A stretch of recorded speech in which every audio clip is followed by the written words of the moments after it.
시청자 여러분 반갑습니다. 소마 두스푼입니다. 자, 우리 지난 시간에 이어서 오늘도 우리 행정학 공부 계속 해보도록 하겠습니다. 자, 제목 보시면 테마 6번이라고 되어 있고요. 자, 정책 문제의 구조화라고 되어 있는데요. 여러분들이 항상 공부하실 때 목차를 잘 알아야 된다고 말씀을 드렸잖아요. 그래서 우리 정책 문제의 구조화가 어디서 나오는지를 한번 정리를 하고 가볼게요. 자, 우리 판서 노트를 잠깐 보겠습니다. 자, 여기 보시면 제가 노트에다가 미리 판서를 해놨는데요. 이 내용을 한번 봐볼게요. 자, 우리가 정책학을 공부할 때는 당연히 정책이 결정되는 과정을 잘 알아야겠죠. 이 과정은 총 4가지로 되어 있거든요. 어렵지가 않습니다. 먼저 보시면 제일 첫 번째로, 자, 정책 의제를 설정한다. 첫 번째로 정책 의제를 설정한다. 두 번째부터는 더 쉬워요. 결정하고 집행하고 평가한다. 우리 결정하고 집행하고 평가한다. 이 3가지는 뭐 외울 필요가 없죠. 너무 간단하니까. 그래서 맨 앞에 정책으로 의논할 문제. 우리가 국가에서 이런 것들을 의논해 봅시다. 정책 의제를 제일 먼저 설정을 하고 그 다음부터는 결정, 집행, 평가를 한다. 이거 안 보고 말할 줄 알아야 됩니다. 정책 과정은 4가지로 되어 있다. 자, 이랬을 때 그럼 좋아. 여기까지는 어렵지 않은데 이 2번에 있는 이 정책 결정이라는 거 있잖아요. 이 정책을 결정하는 과정은 또 어떻게 되니? 이렇게 물어볼 수 있겠죠. 그래서 정책을 결정하는 과정을 다시 한번 더 봐볼게요. 이제 종류가 더 많아졌는데 이것도 어렵지가 않아요. 봐보세요. 정책을 결정할 때 이렇게 한대요. 제일 먼저 문제를 정의한대요. 그렇죠? 우리가 정책으로서 만들 문제를 정의를 해야겠죠. 그 다음에 어떻게 할지 목표를 정해야 될 것이고 그 다음부터는 제가 동그라미 쳐놨는데 여기 대안이라는 말이 다 들어가요. 대안. 자, 목표를 정했으면 목표를 달성할 수 있는 수단을 찾아야겠죠. 그 수단이 결국은 대안인 겁니다. 그래서 목표를 달성할 수 있는 수단, 대안을 탐색한다. 그리고 나서 찾은 탐색한 대안을 결과를 예측해보고 그 다음에 대안들을 비교하고 평가해서 마지막으로 제일 좋은 최적의 대안을 선택한다. 우리 맨 마지막이 선택이니까 이건 고민할 필요 없고 여기 3가지만 기억하면 되겠죠. 탐색하고 결과 예측하고 비교 평가한다. 근데 이것도 뭐 어렵지 않잖아요. 그쵸? 찾고 결과 예측하고 마지막으로 평가한다라는 거니까 어렵지 않고 그럼 맨 앞에 있는 문제를 정의하고 목표를 설정한다. 그쵸? 문제를 정의해야 목표를 설정할 수 있겠죠. 그래서 목표를 설정하고 나서 수단이 나오는 겁니다. 이 2가지는 연결이 돼 있어야 돼요. 그래서 맨 앞에 문제의 정의가 제일 먼저 나온다. 자, 이 과정 여러분들 안 보고 말할 수 있어야 됩니다. 이거를 제가 그냥 판서고 눈으로 보고 따라가지 마시고 내가 몇 번씩 말로 해보면서 암기를 해야 돼요. 자, 그렇다면 우리가 오늘 공부할 바로 정책 문제의 구조와 기법이라는 건 어디서 나오느냐? 바로 정책을 결정하는 데 있어서 문제를 정의를 제일 먼저 하라고 했는데 이 문제를 정의하는 방법 중에 하나인 거예요. 그래서 우리 목차를 잘 알아야 됩니다. 우리가 오늘 공부하는 정책 문제의 구조와 기법이라는 것은 바로 정책을 결정하는 과정에 있어서 제일 첫 번째인 문제 정의 부분에서 나오는 것이다. 요거를 잘 기억하시고 자, 오늘 공부를 해보겠습니다. 자, 우리 교재로 가볼게요. 이제 자, 보니까 정책 문제의 구조화라고 돼 있죠. 자, 요거와 관련된 학자 이름 하나 기억합니다. 윌리엄 던이라고 합니다. 윌리엄 던. 자, 먼저 기본 개념부터 봐볼게요. 이제 자, 정책 문제를 정의한다. 그렇죠? 아까 문제를 정의하는 게 제일 먼저라고 그랬죠. 그래서 문제를 잘 정의하기 위해서 여러 가지 뚜루뚜루하는 과정을 거치는 과정이라고 한다. 그래서 안에 내용을 보니까 문제되는 상황에 어떤 대안적인 개념화를 생성하고 검증하는 과정이다. 말이 너무 어렵잖아요. 이런 거 시험에서 안 물어봐요. 그래서 정책 문제의 구조화라는 것은 문제를 제대로 정의하기 위한 과정이다. 자, 그럼 이거 왜 하는데? 위에서 답이 다 나왔잖아요. 문제를 잘 정의하려고. 바로 3종 오류를 방지한다. 그러면 문제를 잘 정의하기 위해서 이걸 한다고 했으니까 이 3종 오류라는 건 바로 문제를 제대로 정의하지 못한 거죠. 문제 정의가 제대로 안 된 거죠. 그래서 3종 오류라는 건 문제 정의가 잘못된 걸 말해요. 그래서 X라고 하지 말고 잘못이라고 써볼게요. 한번. 자, 문제 정의가 잘못된 게 3종 오류고 이런 오류를 방지해서 제대로 문제를 정의하기 위해서 바로 정책 문제의 구조화가 나오는 것이다. 자, 기출문제 보시면 자, 3종 오류를 방지하는 것 이것이 문제의 구조화의 핵심이다. 정확하게 맞죠? 자, 이렇게 3종 오류를 방지하는 것이 정책 문제 구조화의 핵심이다. 이렇게 돼 있고요. 자, 그 다음에 주관적인 분석을 활용한대요. 이런 거 외우는 거 아닙니다. 자, 주관적인 분석. 주관적인 분석을 다른 말로 하면 질적 분석이에요. 반대로 객관적 분석하면 양적 분석이 되겠죠. 그래서 정책 문제의 구조화 방법은 전부 다 주관적인 분석이라는 거예요. 제가 이걸 왜 외울 필요가 없다고 했냐면 자, 아까 판사하고 잠깐 가보시면 자, 우리 여기 보시면 1번부터 4번까지 정책 과정들이 있잖아요. 우리 여기에서 여러분 상식적으로 생각해봐도 여기에 있는 평가 있죠. 잠시만요. 여기 평가. 여기 평가라는 것은 당연히 우리가 객관적으로 해야 되잖아요. 평가는 당연히 객관적일 수밖에 없어요. 그래서 평가는 객관적으로 하는 거고 그 외에 나머지 1번부터 3번까지는 다 주관성을 띱니다. 주관적이라는 거예요. 이거 하나 기억해 두시고 다시 돌아옵니다.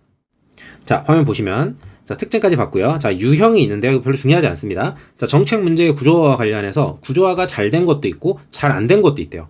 그리고 어느 정도 중간인 것도 있대요. 그래서 제가 이거를 잘 된 거는 동그라미, 안 된 거는 X, 중간은 세모 이렇게 표시한 거예요.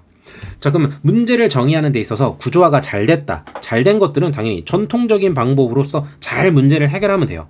반면에 구조화가 안 된 것들은 어쩔 수가 없어요. 선택이 불가능해요. 어렵지 않죠? 구조화가 잘 된 동그라미는 옛날처럼 그대로 하면 되고 구조화가 안 된 X 같은 것들은 선택이 안 됩니다. 우리 못해요 라고 하는 거죠. 그럼 이제 그 가운데 끼어있는 어느 정도 된 세모는 어떻게 하느냐? 뭐 모의 실험도 한다. 그 다음에 게임 같은 것도 한다. 그래서 게임이라면 뭐 재수의 딜레마 이런 게 있다라는 거예요. 근데 어쨌든 우리 시험에 이런 게 구체적으로 안 나옵니다. 여러분 지금 딱 들었을 때 정확하게 뭘 말하는 거야? 개념이 안 잡히죠? 그게 정상이에요. 우리 여기까지 안 들어갑니다. 자, 기출문제 보시면 자, 구조화가 잘 된 문제, 동그라미죠. 이런 것들을 해결하기 위해서는 분석가는 전통적인 방법, 옛날부터 해왔던 것들을 그대로 사용하기도 한다? 맞죠? 자, 윌리엄 던은 정책 문제를 구조화를 뭐라고 봤냐면 잘 된 문제 동그라미, 어느 정도 된 문제 세모, 잘 안 된 문제 X 이 세 가지로 분류한다. 정확하게 맞죠? 이거 뭐 어렵지 않습니다. O 동그라미 세모 X라고 하면 자, 그 다음에 자, 단계를 보시면 이 단계도 뭐 시험에서 직접적으로 나올 건 아닌데 어렵지가 않습니다. 자, 정책 문제를 구조화하는 단계는 어떻게 되냐면 첫 번째로 문제를 감지한다. 그리고 문제를 탐색하고 정의해서 마지막으로 구체화한다. 우리 시험에서 이 구체화를 추상화 X라고 나온 적이 있어요. 그래서 다시 한번 정책 문제의 구조화는 감지하고 마지막으로 구체화한다라는 거예요. 문제를 감지를 해야지 마지막으로 구체화를 하겠죠. 그럼 이 사이에 끼어 있는 거, 이 두 가지만 순서가 안 헷갈리면 돼요. 그래서 외울 때 그냥 탐정이라고 하나 기억하세요. 탐정. 탐색하고 정의한다. 정의하고 탐색하는 게 아니고 탐색하고 정의한다. 탐정 이렇게. 자, 그럼 기출문제 보시면 이렇게 돼 있죠. 정책 문제를 구조화하는 것은 네 가지 단계가 있는데 제일 먼저 감지부터 해야 될 것이고 맨 마지막으로 추상화가 아니고 구체화죠. 이게 맨 마지막으로 가는 거고 그 다음에 탐정 이렇게 와야겠죠. 탐정 이렇게. 순서도 지금 다 틀렸고 추상화가 아니라 구체화입니다. 그래서 틀린 지문이 되겠죠.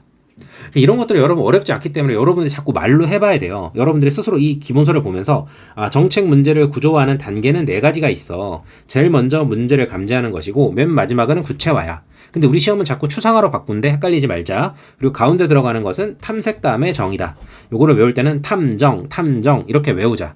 내 스스로가 자꾸 말을 하고 각인을 해야지 기억이 오래 갑니다, 여러분. 꼭 그렇게 해주시고요. 자, 올라가서 자, 그럼 이제 정책 문제의 구조화 기법이라고 되어 있는데 여기를 여러분들이 제일 어려워하실 거예요. 왜? 제대로 강의를 못 듣고 제대로 공부를 못 했으니까. 저도 마찬가지입니다. 이 파트가 정말 어려웠고요. 우리 시험에서는 이렇게 깊게 안 나와요. 그래서 제가 알려드리는 방법으로 하시면 문제 다 풀 수 있습니다. 자, 정책 문제를 구조화하는 기법은 5개가 있어요. 이거보다 더 많겠지만 5개부터 기억하시면 돼요. 자, 정책 문제를 구조화하는 기법 5가지. 자, 키워드만 외워보겠습니다. 자, 계층 분석이라고 있는데 이 계층 분석이라는 건 이렇게 외우세요. 키워드가 원인이거든요. 근데 외우실 때 우리 사회도 상위 계층, 중위 계층, 하위 계층, 상, 중, 하로 계층이 나눠져 있죠. 근데 외우실 때 우리 사회에 이렇게 계층이 생기는 원인이 뭘까? 계층이 생기는 원인, 계층이 생기는 원인 이렇게 하나 외워주시고요. 자, 두 번째 유추 분석이라고 있습니다. 자, 유추가 뜻이 뭐예요? 유추라는 건 유사한 것에서부터 추론을 하겠다 이거죠. 유사한 것에서 추론을 하겠다. 그래서 유추라고 하잖아요. 그럼 유추는 일단 유사한 거를 먼저 찾아야 돼요. 그래서 이게 제가 예로 코로나라고 써놨거든요. 이 코로나가 뭐냐면 우리 몇 년 전에 코로나 터졌을 때 우리나라에서 전 세계적으로 이런 병은 없었잖아요. 그래서 코로나를 해결하기 위해서 어떻게 하면 좋을까? 코로나와 유사한 사례가 있었나? 옛날 걸 막 찾아보는 거예요. 이런 거를 유추 분석이라고 하는 거예요. 유추 분석하면 코로나를 생각하시고, 자, 세 번째 가정 분석. 가정이라는 건 가설, 전제 이런 걸 말하는데 외우실 때 이렇게 외우세요. 대립하는 가정을 통합한다. 자, 우리 사회에 보면 수많은 가정들의 문제가 많죠. 어떤 가정은 엄마 아빠가 맨날 싸우고 어떤 가정은 형이랑 동생이 맨날 싸우고 이렇게 대립하고 있는 가정들을 좀 화해시켜 줍시다. 통합시켜 줍시다. 그래서 외우실 때 가정 통합 이렇게 외워주시고요. 네 번째 경계 분석. 경계 분석은 외우실 때 경계선이라고 외우세요. 그냥 경계선. 자, 이건 이렇게 기억하시면 됩니다. 자, 이렇게 그래프를 한번 그려봤을 때 이게 어떤 그래프인지 몰라도 돼요. 자, 이렇게 선이 이렇게 쭉 있다라는 거예요. 이렇게 선이 있을 때 이 선을 다 공부하려면 힘드니까 경계선을 이렇게 딱 그어주는 거예요. 경계선을 딱. 그래서 선을 딱 끈 다음에 저는 앞으로 여기까지만 공부할게요. 여기 뒤에는 공부 안 합니다. 이렇게. 이게 경계선을 그어주는 거예요. 그럼 경계선을 딱 끄니까 뭐가 생겼어요? 공부할 범위가 생겼죠. 여기 앞에는 공부를 하고 뒤에는 공부하지 않는다. 그래서 앞으로 경계 분석이 나오면 경계선을 그어서 범위를 정한다라고 기억하시면 되고요. 자, 마지막으로 분류 분석. 자, 분류 분석은 우리 편의점을 생각하세요. 우리 편의점에 가면 물건들이 얼마나 예쁘게 분류가 딱 돼 있어요. 여기는 과자 코너, 여기는 맥주 코너, 여기는 음료수 코너, 여기는 라면 코너. 분류가 너무 잘 돼 있잖아요. 이렇게 분류를 잘 해놓으니까 내가 찾고자 하는 구성 요소들을 잘 식별할 수 있다라는 거예요. 그래서 분류 분석은 편의점을 생각하세요. 편의점의 물건이 분류가 너무 잘 돼 있다. 그래서 구성 요소들을 식별하기가 참 좋구나. 이렇게. 자, 그럼 여러분들 이제 영상을 멈춰 놓으시고 이거부터 하셔야 돼요. 자, 정책 문제를 구조화하는 기법은 5가지가 있다. 여기에 키워드를 외운다면, 자, 첫 번째로 계층 분석은 계층이 생기는 원인, 계층이 생기는 원인. 자, 유추 분석은 자, 코로나를 생각해라. 그래서 코로나가 터졌을 때 그 전에 코로나와 유사한 질병은 뭐가 있을까? 유추해본다. 가정 분석은 너무 싸우는 가정들이 많아요. 대립하는 가정들을 하나로 통합해봅시다. 자, 경계 분석은 경계선을 끊는다. 경계선을 그어서 여기는 공부하고 뒤에는 공부하지 않겠다. 이게 범위를 정하는 거라고 그랬고, 마지막으로 분류 분석은 편의점에서 물건을 분류를 너무 예쁘게 해놨다. 여기에는 맥주, 여기에는 과자, 여기에는 아이스크림. 분류를 너무 잘 해놓으니까 내가 찾고자 하는 물건들을 구성 요소들을 식별하기가 너무 좋네요. 자, 이걸 여러분들이 안 보고 말할 줄 알아야 돼요. 제가 만약에 여러분들한테 분류 분석 딱 하는 순간 여러분들은 구성 요소 식별 이게 바로 나와야 되고, 제가 가정 분석 딱 하는 순간 가정 통합 이게 바로 나와야 돼요. 이거 연습부터 먼저 하시고 오는 겁니다. 자, 좋습니다. 그럼 이제 문제를 한번 풀어볼게요. 자, Q&A 1번은 바로 가장 따끈따끈한 문제죠. 올해 24년도 지방지 구급 문제였어요. 여러분들이 최근에 봤던 문제. 그리고 밑에 있는 거는 09년도 국가지 7급입니다. 문제 딱 스타일을 보니까 확실히 옛날 문제는 좀 더 심플하게 나오죠. 자, 심플한 옛날 문제부터 먼저 한번 풀어볼게요, 제가. 자, 정책 문제를 구조화하는 데 이용되는 기법들 중에서 옳은 것을 찾으래요. 자, 봤더니 1번을 봤더니 자, 문제의 구성 요소를 식별한대요. 우리 편의점 생각하라고 그랬죠. 편의점의 물건을 분류를 잘 해놔서 구성하는 요소들을 찾기가 너무 좋아요. 이거는 경계 분석이 아니라 분류 분석이죠. 그래서 1번은 틀렸고, 자, 2번 봤더니 문제가 되는 상황의 원인을 규명한대요. 원인이 키워드죠. 우리 사회의 상, 중, 하, 계층이 생기는 원인. 바로 계층이 생기는 원인. 바로 맞네요. 2번이 정답. 자, 3번. 상충되는 전제들. 전제라는 게 가정 또는 다른 말로 가설이죠. 이렇게 상충되고 대립되는 가정들을 통합합시다. 가정 통합. 가정 통합은 가정 분석이었죠. 그래서 틀렸고, 마지막으로 문제가 되는 것의 위치와 범위를 파악한다. 우리가 공부할 범위 딱 여기서 선을 딱 그어가지고 경계선을 그어가지고 경계선 여기는 공부한다, 여기는 안 한다. 바로 위치와 범위가 파악이 되었죠. 이거는 경계선 분류가 아니고 경계 분석이죠. 그래서 틀려서 정답은 2번. 너무 쉽잖아요. 이게 제가 누구한테 배워서 이렇게 하는 게 아니고 저도 이거 공부할 때 하도 안 외워지고 이해가 안 되니까 어떻게 해서라도 맞추려고 저만의 방법으로 키워드를 뽑은 거예요. 그리고 수많은 기출문제를 풀면서 대입을 해본 거고, 여러분들 이 노하우를 잘 갖고 가시면 됩니다. 어쨌든 결론은 여러분이 안 보고 말할 줄 알아야 돼요. 자, 위에 1번 문제로 풀어보겠습니다. 올해 가장 따끈따끈했던 2024년도 지방지 구급 문제입니다. 자, 이것도 너무 쉬웠던 거예요. 이 문제 틀렸으면 여러분도 반성해야 됩니다. 자, 가정 분석이라고 돼 있어요. 딱 봤더니 원인 이렇게 돼 있죠. 원인이 뭐였어요? 우리 사회의 상, 중, 하로 계층이 생기는 원인이었잖아. 그럼 가정 분석이 아니고 이건 계층 분석이지.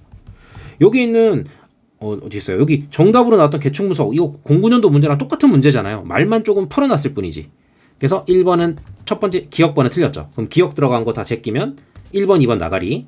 그럼 3번 아니면 4번이 답인데 디귿은 똑같이 들어가 있죠. 그럼 디귿은 무조건 맞는 거네. 고민할 필요 없고, 그럼 나머지 나와 라만 보면 되겠죠. 자, 나번 봤더니 계층 분석이라고 돼 있어요. 자, 봤는데 서로 대립하고 있는 가정들을 하나로 종합하고 통합한대요. 가정을 통합시켜 줍시다. 이거는 계층 분석이 아니고 무슨 분석? 바로 가정 분석이었잖아요. 가정 분석. 틀렸네? 그럼 더 이상 볼 필요 없죠. 정답은 다 알아. 정답은 4번. 이렇게 하고 여러분들은 리을번을 읽으면 안 돼요. 시험장 가서. 왜? 답이 명확하니까. 그래서 여러분들은 가, 나만 읽고 다와 라는 읽을 필요가 없었던 거예요. 하지만 우리는 이제 연습하는 거니까 한번 읽어봅시다. 자, 시네틱스, 유추 분석이라고 하는 건데요. 요거는 유추 분석을 시네틱스라고도 합니다. 좀 이따 내려가서 공부할 거예요. 자, 문제들 사이에 유사한 관계를 인지한다. 그쵸? 코로나가 터졌을 때 코로나와 유사한 다른 질병을 찾아야 돼요. 이런 것들을 찾아내는 것이 분석가가 문제 해결 능력을 크게 증가시킬 수 있는 것이라고 기초한다. 정확하게 맞고요. 자, 분류 분석. 분류 분석은 편의점의 물건 분류라고 생각했죠. 그래서 편의점의 문제 상황들을 정의하고 분류한대요. 그죠? 편의점의 물건을 분류한다. 그래서 물건을 예쁘게 분류해 놓으니까 여기에는 맥주, 여기에는 과자, 여기에는 아이스크림. 개념이 너무나 명확해지겠죠. 그래서 맞는 정답인 거죠. 그래서 정답은 다 알아. 4번인 겁니다. 이렇게만 여러분들이 이 09년도 기출문제를 제가 방금 알려드린 방식으로 공부했었으면 올해 문제 안 틀렸겠죠. 이제 이걸 제대로 한번 공부해 보는 겁니다. 자, 하나씩 깊게 들어가는 거예요, 이제. 자, 미리 다 알고 있습니다, 여러분. 키워드만 써볼까요, 한번? 자, 계층 분석은 계층이 생기는 원인 그랬죠. 우리 사회에 계층이 생기는 원인. 자, 두 번째, 유추 분석은 다른 말로 시네틱스라고 했는데, 유추 분석은 뭘 생각해라? 바로 우리 사회에서 최근에 있었던 코로나를 생각해라. 그 다음에 가정 분석은 뭘 생각해라? 우리 사회에서 싸우는 가정이 너무 많아요. 그래서 우리 가정을 하나로 좀 통합해 줍시다. 가정 통합 이랬죠. 가정을 통합합시다. 그 다음에 경계 분석. 경계 분석은 뭘 기억해라? 경계선. 그래서 선을 딱 그어가지고 여기는 공부할 범위, 여기는 공부하지 않을 범위. 그래서 좀 명확하게 범위를 설정한다 그랬고, 마지막으로 분류 분석. 분류 분석은 편의점에서 물건을 분류한 거. 여기에는 과자, 여기에는 맥주, 여기는 아이스크림. 물건 분류를 너무 잘했더니 물건 찾기가 너무 쉽네요. 그래서 여기는 과자라는 개념, 여기는 맥주라는 개념. 개념을 정확하게 할 수 있고, 그래서 구성 요소를 식별하기가 너무 좋네요. 이렇게. 이게 여러분들의 키워드예요. 이거를 먼저 할 줄 알아야 돼요. 여러분 꼭 이거 많이 반복하셔야 됩니다. 이거 이렇게 알려드렸는데도 이거를 모르면 여러분들은 공부 제대로 하는 게 아닌 거예요. 자, 그러면 이제 하나씩 풀어가 봅시다, 이제. 자, 계층 분석부터. 자, 계층 분석은 문제 상황 발생에 영향을 줄 수 있는 가깝고도 먼 키워드가 뭐다? 다양한 원인을 파악한다. 이게 키워드죠. 앞에 말 다 필요 없어요. 계층 분석은 원인을 파악하는 거예요. 다양한 원인을. 그럼 그 원인은 뭐가 있니? 라고 했을 때 가능성이 있는 원인, 개연성이 있는 원인, 행동 가능한 원인, 이렇게 세 가지가 있다라는 거예요. 그래서 시험에 한 번도 안 나왔고 제가 간접적으로만 나왔던 문제지만 전 이렇게 외웠거든요. 가계, 행. 우리 가계로 딱 한다. 가계, 행 이렇게 해서. 자, 이게 무슨 말이, 가계, 행이 무슨 말이냐면요. 이렇게 피라미드를 이렇게 딱 그려보면 칸을 딱 나누면 이렇게 되는 거예요. 자, 계층 분석을 할 때는 이게 계층이잖아요. 계층 분석은 맨 밑에서 먼저 가능성이 있는 원인을 한 10개 정도 찾아요. 그리고 난 다음에 이 10가지 중에서 다시 개연성이 있는 애들을 여기서 한 5개로 추려요. 그리고 마지막으로 행동까지 가능한, 실제로 우리가 실행할 수 있는 대안을 한 또 2개 정도 찾는 거죠. 이렇게 또 올라오고, 이렇게 계층을 타고 올라온다라고 해서 계층 분석이라고 하는 거고, 이런 원인을 가계, 행 이렇게 3가지가 있다고 기억하시면 돼요. 자, 그럼 기출문제 한번 풀어보겠습니다, 이제. 자, 계층 분석은 간접적이고 불확실한 원인으로부터 차츰 확실한 원인을 차례대로 확인한다. 그렇죠? 불확실한 것에서 확실한 것으로 차례대로 확인해 간다. 그래서 이렇게 원인과 결과를 파악한다라고 해서 인과관계 파악을 주된 목적으로 한다. 맞는 지문이죠. 이 지문 자체는 정말 어려운 지문이에요. 하지만 이 지문의 키워드를 뽑아서 거꾸로 우리는 계층 분석을 공부하는 겁니다. 아시겠죠? 자, 두 번째 유추 분석은 코로나를 생각하라고 했습니다. 자, 보시면 현재 새로운 문제가 터졌어요. 그게 바로 코로나죠. 그래서 옛날에 이거와 유사했던 과거의 문제 상황을 찾아봤더니 옛날에 스페인에서 있었던 스페인 독감이라는 게 정말 지독했다라는 거죠. 그래서 코로나와 스페인 독감을 유추적으로 대입해보는 거예요. 그래서 현재의 문제 상황을 정의해본다. 이거 뭐 어렵지 않죠? 우리는 오히려 유추 분석하면 시네틱스를 기억하면 됩니다. 자, 이런 유추 분석의 종류도 4가지가 있는데, 개인이 직접 환상적으로 유추한다. 개인이 직접 환상적으로 유추한다. 이렇게 외우시면 되고요. 자, 시네틱스, 유추 분석은 유사한 문제를 인식하는 것을 촉진하기 위하여 고안되었다. 정확하게 맞죠? 자, 시네틱스, 유추 분석은 문제 사이에 유사한 관계를 인지하는 것. 그쵸? 이게 유추죠. 그래서 분석가가 문제 해결 능력을 크게 증가시킨다.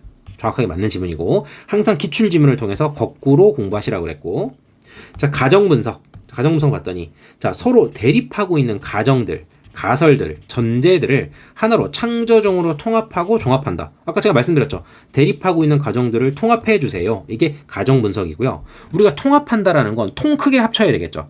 이렇게 통 크게 합치다 보니까 가장 포괄적인 분석이라고 하는 겁니다. 우리 시험에서 이렇게 나올 수 있어요.